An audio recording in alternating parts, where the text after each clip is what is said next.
우리 대학 청년들의 이 찬양 가사가 정말 우리 대학 청년들의 신앙 고백이 됐으면 좋겠습니다. 예수가 그리스도, 이 고백이 진짜 되어진다면 그 인생은 끝입니다. 우리 청년들이 또 우리 랩런트들이 그 응답을 꼭 받으시기를 예수님의 이름으로 축복합니다. 우리 그런 의미에서 옆에 분과 인사합시다. 예수님이 그리스도십니다. 오늘 우리 읽었던 본문은 이제 예수님께서 그리스도의 사역을 완성하시기 위해서 이제 십자가를 지시는 장면입니다. 어, 그 이제 예수님을 이제 그 십자가에 못 박고 나서 유대인의 왕이라고 그 위에다가 이제 죄명을 딱 붙이잖아요. 그게 이제 유대인들이 그렇게 죄패를 붙인 거거든요. 그 유대인의 왕을 인정해서가 아니라 그 유대인들이 이 예수님을 쉽게 얘기하면 이제 조롱하는 거죠. 또 그리고 한 가지 의미는 이 로마가 유대인들의 왕도 유대인의 왕도 이렇게 십자가에 못 박을 수 있다는 그 의미도 내포되어 있다고 합니다. 그러니까 함부로 이제 까불지 마라 이제 그런 의미도 있는 거죠. 예수님은 우리가 읽었던 것처럼 만왕의 왕으로 오셨습니다. 그죠? 단순히 이렇게 유대인을 구원하기 위해서 유대인적 메시아가 아닌 우리 인생의 모든 사람의 그 구원자가 되실 만왕의 왕으로 오셨다는 거죠. 그 세상 사람들은 이 비밀을 모르기 때문에 우리가 학교 다닐 때 예수님을 뭘로 배웠습니까? 저는 그렇게 배웠거든요. 4대 성인 중에 한 명이라고. 뭐 석가모니, 공자, 뭐 소크라테스, 예수. 세계에서 가장 그 뭐 훌륭한 사람, 뭐 또 성인 이제 그 중에 한 명이다. 그렇지 않죠. 예수님은 이 땅에 그리스도로 오셨습니다. 그래서 그분을 저와 여러분은 구세주로 우리의 주인으로 영접을 한 거죠. 그래서 우리는 하나님의 자녀고 또 이 복음을 누리고 증거하는 전도자의 축복 속으로 지금 인도받고 있는 중입니다. 자, 그래서 왜 이 만왕의 왕, 한마디로 하나님이신 예수님이 안 당해도 될 이런 고난을 당하셨냐 이거죠. 그 이 십자가 처형은 그 유대인의 법도 아니고 로마인의 법도 아니고 그 페르시아의 그 형벌이래요. 페르시아 그때 당시. 그래서 이 페르시아가 섬겼던 그 신 중에 땅의 신이 있답니다. 이 땅의 신에게 뭐 쉽게 얘기하면 이렇게 해를 끼치지 않도록 그래서 이 죄인을 땅에서 떨어뜨려서 땅 위에다가 이렇게 십자가에 못 박은 그러니까 땅의 신을 위해서 이 죄의 형벌을 만든 게 십자가의 형벌이래요. 근데 이게 굉장히 끔찍하고 수치스럽고 고통스러운 형벌이라네요. 그 못을 이렇게 박아 놓으니까 이쪽으로 이제 피가 흐르면서 여기에 뭐 많은 파리나 모기들이 몰려들어서 쉽게 죽는 것도 아니래요. 서서히 피를 말려가면서 극심한 고통과 갈증들을 겪으면서 죽이는 게 십자가 처형이래요. 그래서 나중에 안 죽으면은 어떻게 합니까? 그 무릎을 망치로 이렇게 때려서 꺾어서 죽이잖아요. 그 십자가에 박혔던 강도를 그렇게 죽이잖아요. 이 굉장히 끔찍한 고통인데 예수님이 그 이제 십자가를 지신 겁니다. 왜 전능하신 하나님 만왕의 왕으로 오신 분이 십자가를 이렇게 지셔야 되냐? 안 지셔도 되는데. 예수님 잡히실 때 그 베드로가 칼을 빼내서 그 말고라고 하는 그 종의 귀를 떨어뜨리잖아요, 쳐서. 그때 예수님이 뭐라고 부르잖아요. 그래서 내가 하나님께 기도하면 12군단 되는 천사를 보낼 줄 모르냐? 내가 그거 할 수 있는데도 안 했다. 왜? 언약을 성취시키기 위해서. 예수님은요 만왕의 왕이십니다. 말씀드리겠지만 하늘과 땅의 모든 권세를 가지신 분이 예수님이라니까요. 중요한 거는 그 예수님이 지금 성령으로 저와 여러분 속에 함께 하시는 겁니다. 이걸 진짜로 믿고 우리가 인정을 한다면 어마어마한 축복을 저와 여러분은 받은 것입니다. 우리가 이제 이 부분을 잘 못 누리는 거죠. 자, 그래서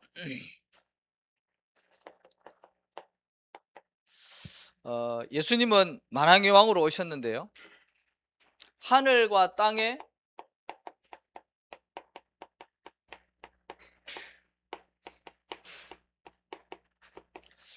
모든 권세를 가지신 분입니다.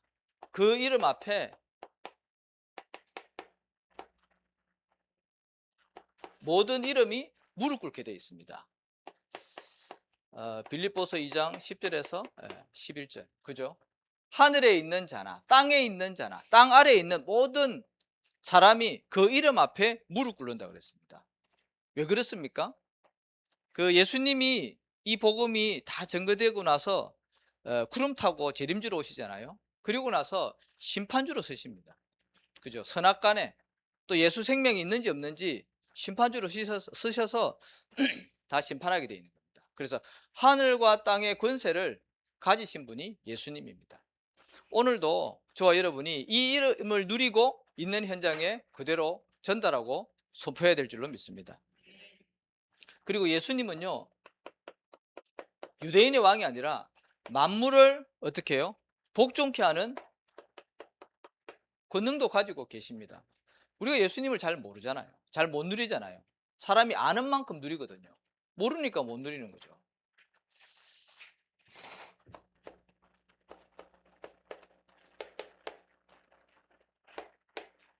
예수님이 탄 배, 제자들과 함께 배를 탔는데 그 뭡니까? 풍랑이 일었잖아요. 그러니까 막 물이 들어오고 막 침몰할 것 같거든요. 그때 제자들이 막 예수님을 깨웁니다. 그 예수님이 바다를 잔잔케 하시죠. 바다를 꾸짖으니까 바다가 잔잔케 됐다 그랬습니다. 자연까지도 복종케 하는 그 능력, 그분이 우리와 함께 하신다니까요. 그리고 하나님의 피조물인 사탄, 이 사탄의 그 권세도 멸하신 분이 예수님이십니다. 그래서 예수 이름을 이 사단과 흑암 세력이 싫어하는 겁니다. 이따가 말씀드리겠지만 우리의 싸움은요, 영적인 싸움입니다. 그걸 아셔야 돼요. 많은 성경 구절이 있지만 예수님께서 오늘 말씀드린 대로 왜 십자가에 고난당하고 죽으셔야 됩니까? 죽음의 세력 잡은 자, 마귀를 멸하기 위해서 그렇게 죽으신 겁니다. 사단의 권세를 깨뜨리신 만왕의 왕으로 오셨다. 그리고 중요한 것은 우리의 죄 문제도 우리의 죄를 사하신, 그죠? 분이 바로 예수 그리스도입니다. 그래서 예수 그리스도 이름으로 우리가 하나님 앞에 회개하면 하나님께서 그 이름 때문에 우리를 용서해 주시는 거예요. 그것 때문에 십자가를 지신 겁니다. 하나님은 밉보고 의로사 우리가 우리 죄를 자백하면 우리의 죄를 깨끗게 사하여 주신다 그랬습니다. 중풍병자 예수님께 고침받기 위해서 나왔는데 예수님이 뭐라고 그랬습니까? 일어나 걸어가라 그렇게 말씀하시지 않고 네 죄 사함을 받았는데, 유대인들이 그것 때문에 시비 걸었거든요. 이 사람이 뭔데 신성모독이냐. 근데 예수님이 굳이 그렇게 말씀하신 이유가 예수님이 죄 사하는 권세가 있음을 알게 하시기 위해서 일부러 그렇게 말씀하신 거예요. 그래서 예수 이름으로 우리가 기도하면 죄 사함 받는 거예요. 예수님을 구주로 영접하는 순간 우리에게 있는 창세기 3장의 문제가 해결되어지고요.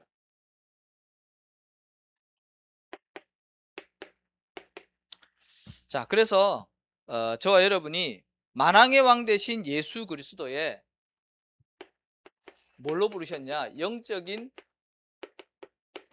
대사로 하나님이 저와 여러분들을 부르신 줄로 믿습니다. 여러분들 대사가 뭔지 잘 아시죠?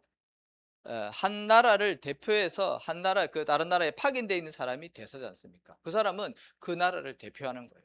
그만큼 힘이 있죠. 마찬가지로 하나님이 우리를 예수 그리스도의 영적인 대사로 부르셨다는 거죠. 우리에게 주어진 사명과 권세와 능력이 있죠. 그걸 확인하시기 바랍니다. 자, 첫 번째로 하나님 나라의 영적인 대사로 부름받았기 때문에 하나님 나라의 어떻게 해요? 영적인 군사라는 사실을 잊지 마시기 바랍니다. 하나님 나라의 영적인 군사입니다. 반대로 얘기하면은 마귀 나라, 사단의 나라가 있다는 말 아니겠습니까? 주위에 아마 그런 분들 보신 분들도 있을 겁니다. 정말 귀신에게 시달려서 고통당하고 어려움 당하는 사람들 많이 있거든요. 세상에서 말해줄 수 없어요. 세상이 몰라요. 너무 시달리고 병원 가도 병명도 안 나오는데요. 무속인 찾아가면 신 받아야 된다 그래요. 근데 진짜 신 받으면 낫거든요. 그럼 세상 사람들이 과학적으로 이해가 안 되어져요. 왜? 영적인 세계가 있다니까요. 그래서 그 하나님 나라의 일을 위해서 영적 전쟁하는 영적인 군사로 하나님이 저와 여러분을 부르셨다는 거죠. 그래서 저와 여러분은요, 영적인 싸움을 해야 되기 때문에 무장을 하셔야 됩니다. 아무런 무장 없이 그냥 들럭 나가면 세상과 사단의 그 공격과 전쟁 앞에 실수하고 무너질 수밖에 없어요. 어마어마한 이런 권세를 가지신 예수님이 나와 함께 하시는데 내가 무장이 안 돼 있고 내가 영안이 닫혀 있으니 질 수밖에 없는 거죠. 이게 성령의 역사인지 마귀의 일인지 분간이 안 돼요. 내가 뭘 해야 될지 현장에서 어떻게 해야 될지 그것도 몰라요. 그냥 의식주를 따라서 세상의 흐름을 따라 살아가는 겁니다. 그래서 하나님이 우리를 영적인 군사로 불렀기 때문에 어떻게 해요? 그리스도로 완전히 무장하시기 바랍니다. 하나님의 살아계신 말씀으로 무장하시기 바랍니다. 하나님의 자녀가요, 말씀이 딱 준비되어 있어야 돼요. 그게 다른 말로 편집이라고 얘기하잖아요. 나에게 필요한 하나님의 말씀, 구원의 말씀, 이 생명의 말씀, 이게요 내 안에 딱 있어야 돼요. 특히 우리 뭐 다 똑같지만 특히 우리 중직자분들은요, 교회 살리고 현장 살려야 되기 때문에 말씀이 준비되어 있어야 된다니까요. 영적인 군사입니다. 마귀는요, 그리스도의 확신이 있는 자를 싫어하고 피하고요, 말씀 가진 자를 두려워합니다. 그래서 영적인 군사라는 사실을 잊지 마시고 항상 이 권세와 권능을 사용하시기 바랍니다. 그 다음에 우리는 복음으로 현장과 시대와 사람을 살리는 어떻게 해요? 영적인 의사다. 저와 여러분은 아무런 능력이 없습니다. 그렇잖아요. 우리 무슨 능력이 있습니까? 근데 전능하신 하나님께서 우리와 함께 하시잖아요. 자, 그래서 마가복음 16장 15절에서 20절에 보니까 믿는 자에게는 이런 표적이 따르니리 그랬습니다. 저와 여러분 예수님 믿지 않습니까? 안 믿으면 어쩔 수 없지만 믿기 때문에 어떤 능력이 따른다고요? 뱀을 집어 올리며, 그죠? 원수의 모든 능력을 제어할, 그리고 병든 자에게 손을 얹은즉 낫는다 그랬습니다. 우리가 정말 알고 누리면요, 하나님께서 이 응답을 주십니다. 그래서 세상이 치유할 수 없는 정말로 근본적인 문제를 치유하는 영적인 의사로 불렀다. 왜 인생에 문제가 왔습니까? 결과적으로는 하나님의 형상인데 하나님을 떠났기 때문에 문제 온 거 아니겠습니까?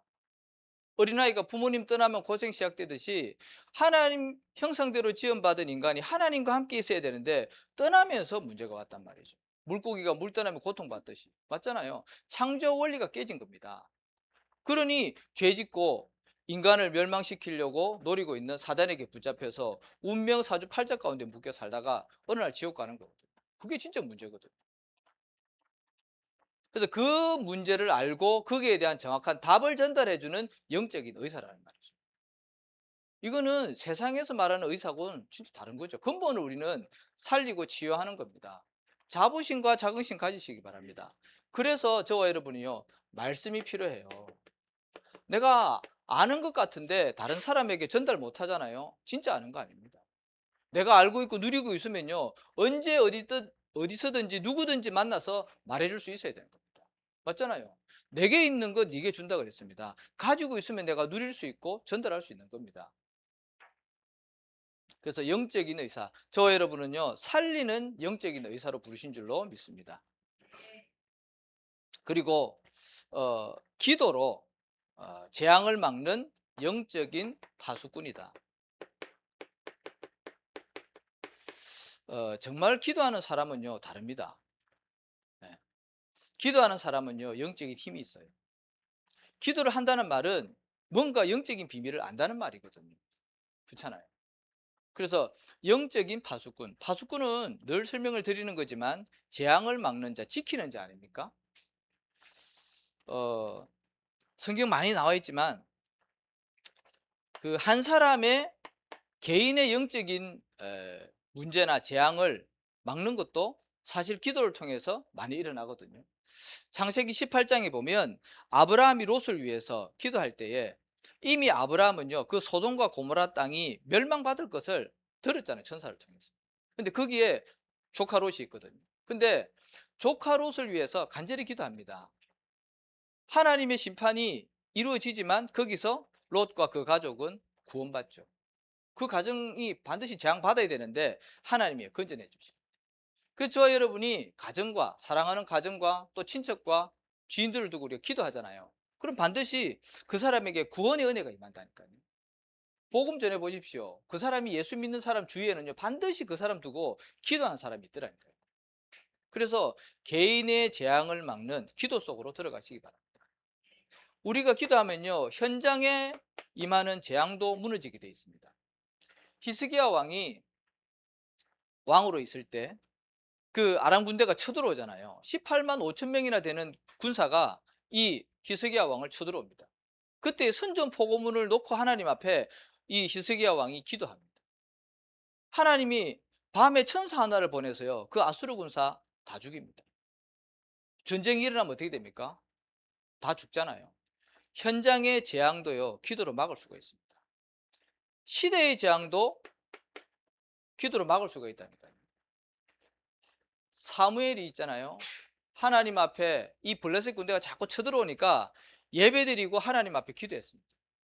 그랬더니 하나님께서 사무엘의 기도를 들으시고 이 블레셋 군대를 물리칩니다. 그리고 나서 뭐라 적혀있냐, 사무엘이 사는 날 동안 블레셋과 평화가 있었다 했습니다. 블레셋이 더 이상 쳐들어오지 않았죠. 그 사는 한 7, 80 살지 않았겠습니까? 그 시간 동안 전쟁이 안 일어납니다. 그러니까 저와 여러분이요, 기도로서 가정과 교회와 우리 후대와 시대를 두고 정말 기도해야 될 줄로 믿습니다. 정말 북한을 두고 기도해야 됩니다.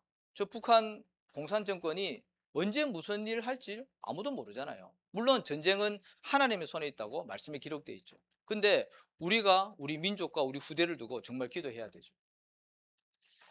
자, 그리고 만왕의 왕 되신 예수 그리스도가 우리에게 주신 미션이 있습니다. 이게 우리가 받은 축복이라면 예수님께서 우리에게 주신 우리가 해야 될 미션이 있다니까요. 그거를 잘 감당하셔야 됩니다. 자, 잘 아시겠지만 하늘과 땅의 모든 권세를 가지신 예수님이 모든 족속으로 가서 제자 삼으라고 했습니다. 모든 족속으로. 우리가 선교해야 될 이유가 여기 있는 겁니다. 복음 전하지 않잖아요. 뭐가 오냐면 이거는 영적인 원리입니다. 재앙 오게 되어 있습니다.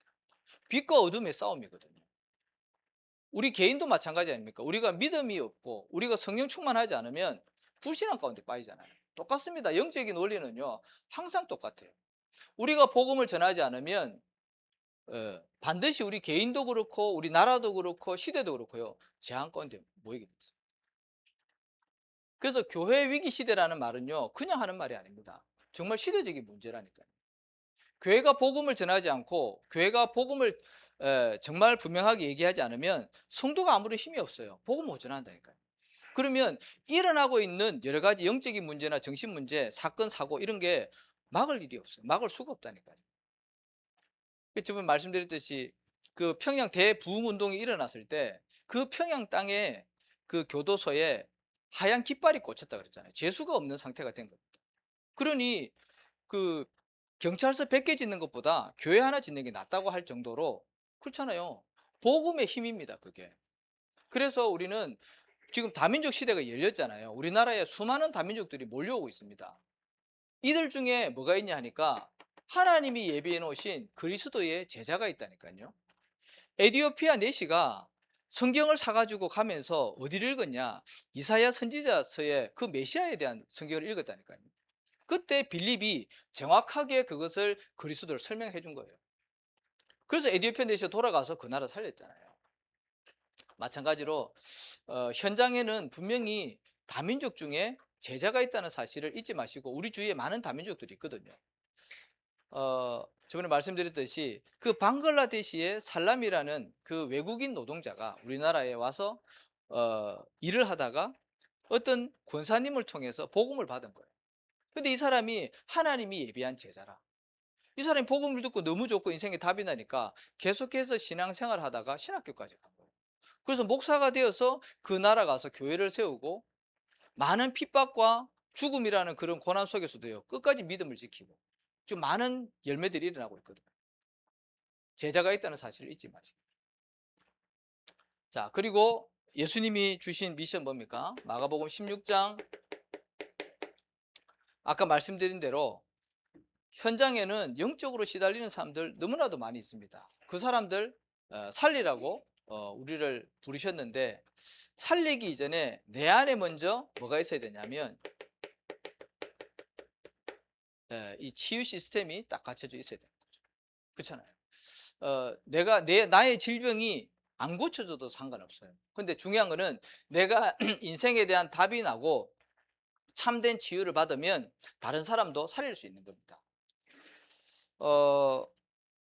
그래서 어떻게 내 안에 시스템을 세우냐? 말씀으로 저와 여러분이요, 딱 답이 나야 돼요. 아까 말씀드렸잖아요. 아, 그렇구나. 나에게 있는, 우리 가정과 가문에 온 이 문제가 하나님을 떠나서 온 모든 문제구나. 그 부분이 발견되어져야 돼요. 그게 이제 창세기 3장 문제거든요. 대부분의 사람들이 문제가 오면 종교성이 있는 사람들은요, 아, 내가 뭐 잘못했나? 뭐 이렇게 빠지고요. 아니, 왜 이렇게 나는 하는 것마다 안 되냐? 거의 뭐 현실 탓하거나 사람 탓하거든요. 그게 아니라 우리가 그리스도 안에 있다면요, 말씀으로 내 문제에 대한, 내 질병에 대한 답이 딱 나야 돼요. 고린도후서 12장에 보니까 바울이 자기 질병을 두고 간절히 기도했는데 기도 속에서 뭘 찾았습니까? 하나님의 계획을 발견한 겁니다. 바울에게 주신 은혜가 너무 커서 하나님이요, 그것을 은혜로 주신 거라고 담는 겁니다. 혹시 우리에게 너무 해결할 수 없는 문제가 있는데 정말 기도해 보셨습니까? 기도하면요, 하나님이요, 하나님의 계획을 발견합니다.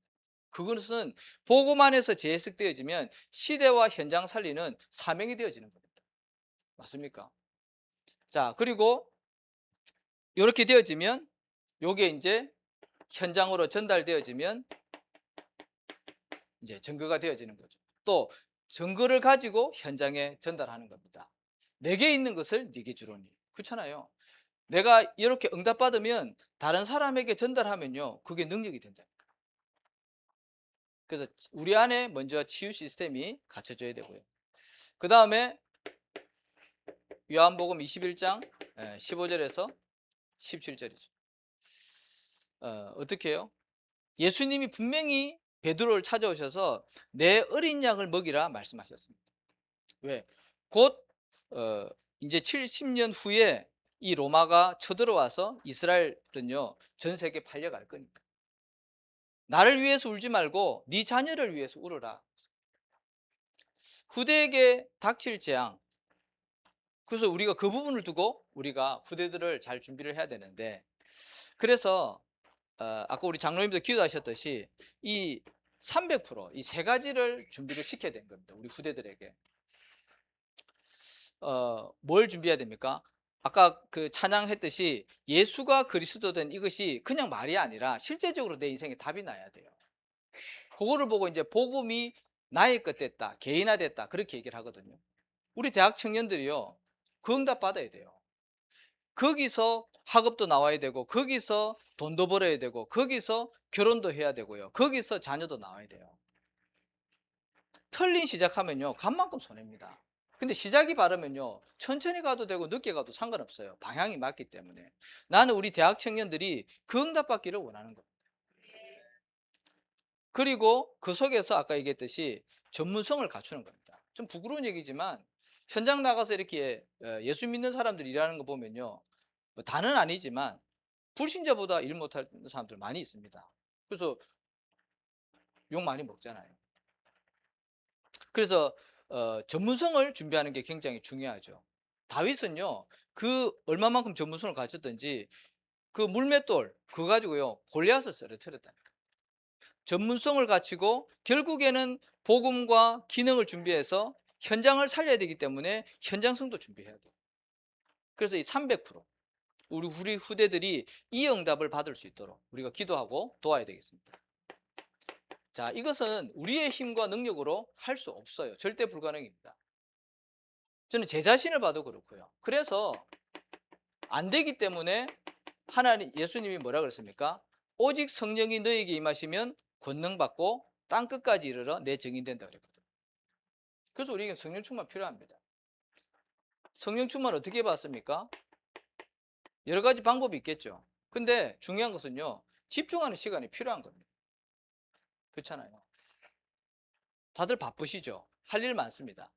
자, 그럴 때일수록 더 하나님 앞에 나를 세우는 집중의 시간을 꼭 가지시기 바랍니다. 그래서 어떻게 해요? 예수님이 그걸 아시고 사도행전 1장 3절에 하나님 나라의 일에 대해서요, 40일 동안 감람산에 모아서요, 집중을 시켰다. 아침 시간, 낮 시간, 밤 시간을요, 나를 살리고 현장 살리고 미래 살리는 집중의 시간을 꼭 가지시기 바랍니다. 그러면 약속하신 대로 성령의 충만함 주시게 돼 있다니까요. 이 힘 없이 나가면요, 우리는 또 그 흐름 속에 그냥 빨려 들어가는 거예요. 자, 그리고 이게 너무 중요하고 이렇게 하나님 우리를 축복하시고 인도하실 텐데, 이거를 싫어하고 방해하는 존재가 있잖아요. 눈에 보이지 않지만 분명히 성경은 창세기부터 계시록까지요, 사단의 존재와 활동에 대해서 기록해 놨거든요.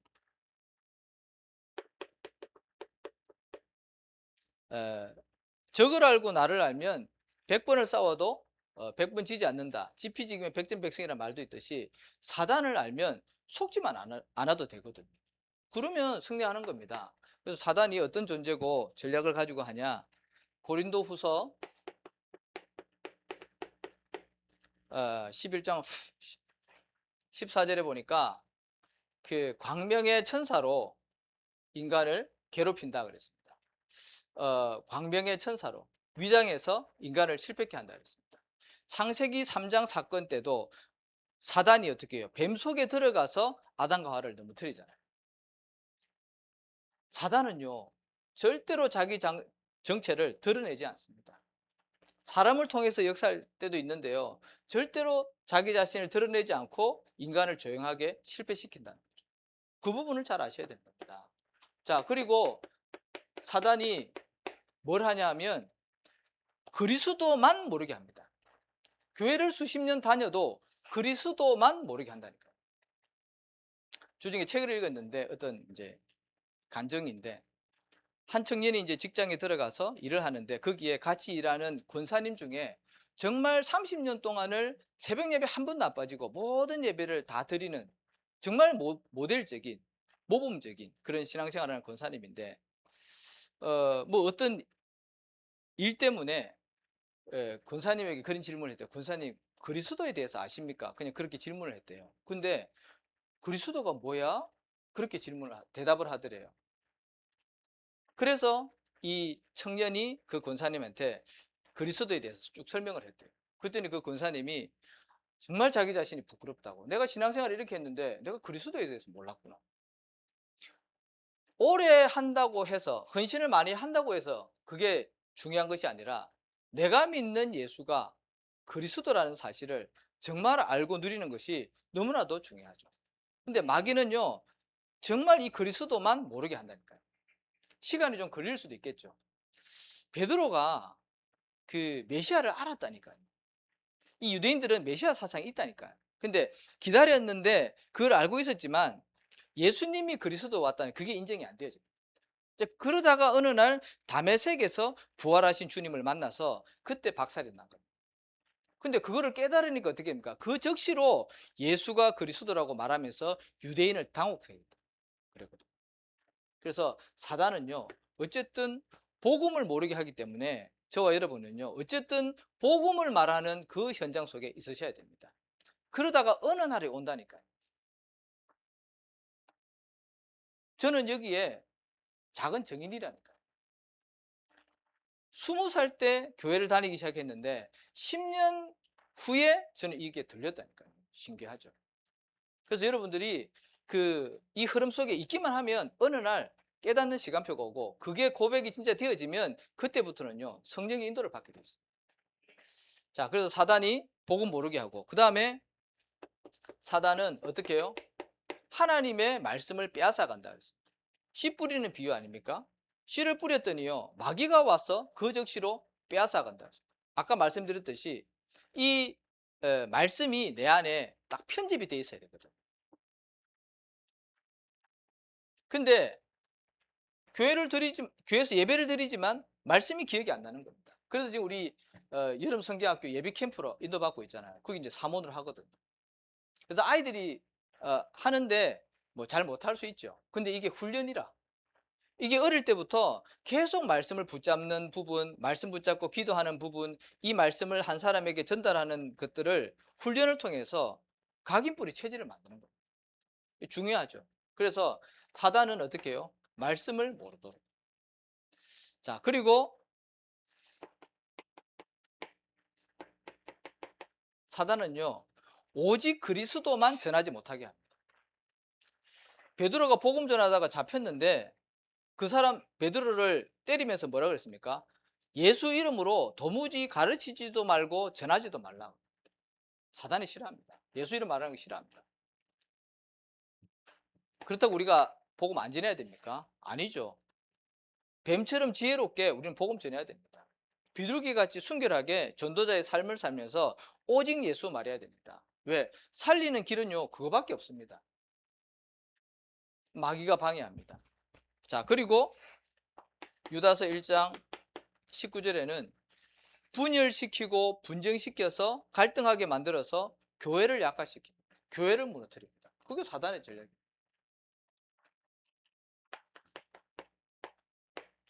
그래서 저와 여러분이 이 만왕의 왕 대신 예수 그리스도의 미션도 알고 또 사단의 전략도 알았습니다. 근데 잘 안 되기 때문에 저와 여러분은요 바꿔야 될 거 있습니다. 그래서 이번 한 주간 내가 무엇을 바꿔야 되는지 언약으로 붙잡고 정말 응답받기를 바라는데요. 가장 먼저 뭘 바꿔야 되냐면 주인 바꾸셔야 돼요. 이미 예수님 믿을 때 주인 바뀌었는데요. 근데 실제적으로 제 자신만 봐도요. 내 삶 가운데 내가 주인 돼 있는 게 너무 많더라고요. 내 생각과 내 선택과 내 유익과 내 동기와 이런 모든 것들이요. 내가 주인 된 때가 너무나도 많아요. 그래서 정말 예수님이 내 인생 가운데 주인 되도록 그때 주인 바꾸면은 어떤 일이 일어나냐 하면은 당연히 성령의 인도받게 되죠. 안 그러면 우리는 내가 주인 돼서 내 마음대로 살아가잖아요. 대표적인 인물로 모세 아닙니까? 80년 동안을요 자기 인생 자기가 살았다니까요. 근데 호렙산에서 하나님 뭐라 그럽니까? 네 발에서 신을 벗으라 그랬습니다. 그때부터 이 양을 치던 모세가 어떻게 해요? 출애굽의 지도자로 서게 됩니다. 마찬가지입니다. 우리 인생의 주인 바꾸셔야 돼요.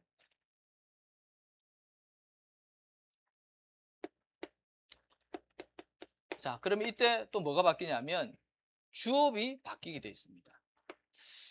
저와 여러분의 주업은요 세계 복음한 줄로 믿습니다. 하나님의 자녀, 복음 가진 전도자들은요 주된 업무가 세계 복음을 하니까요. 우리는 이것 때문에 부름을 받은 거예요. 근데 우리의 부업은 뭡니까? 지금 저와 여러분이 하고 있는 그 일이 부업이에요. 왜? 그거 가지고 세계 복음을 하라고. 저는 목사지만 이게 저의 정체성이 아닙니다. 저는 목사를 하면서 세계 복음을 하는 거예요. 여기 있는 많은 우리 중직자분들이요 하고 있는 그 일을 통해서 그 현장을 살리는 현장 선교사 역할을 받는 거라니까요. 그러면은 여러분들이 있는 그 현장은요 선교지예요. 만나는 모든 사람은 뭐가 된다고요? 선교 대상이 되는 거예요. 많은 얘기 주고받을 수 있고 많은 일을 함께 할 수 있습니다. 그런데 그 사람에게 복음을 전하라고 하나님 만남 주신 겁니다. 그래서 나의 주업을 바꾸시기 바랍니다. 자, 그리고 세 번째로 뭘 바꿔야 되냐 하면 우리에게 있는 숨은 동기 있습니다. 동기는 다 필요합니다. 동기가 있어야지 일을 하죠. 근데 그거 말고요. 진짜 내 안에 있는 숨은 동기 그거 있거든요. 그거 바꾸셔야 됩니다.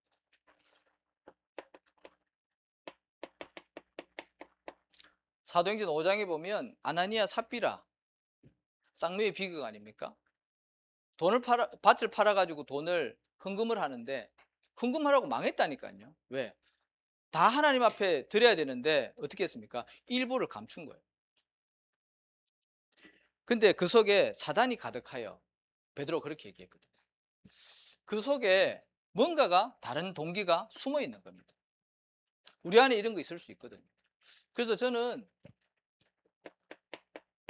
하나님 앞에 질문만 해도 우리의 동기가 저는 바뀐다고 봅니다. 왜 우리가 지금 예배를 드리나?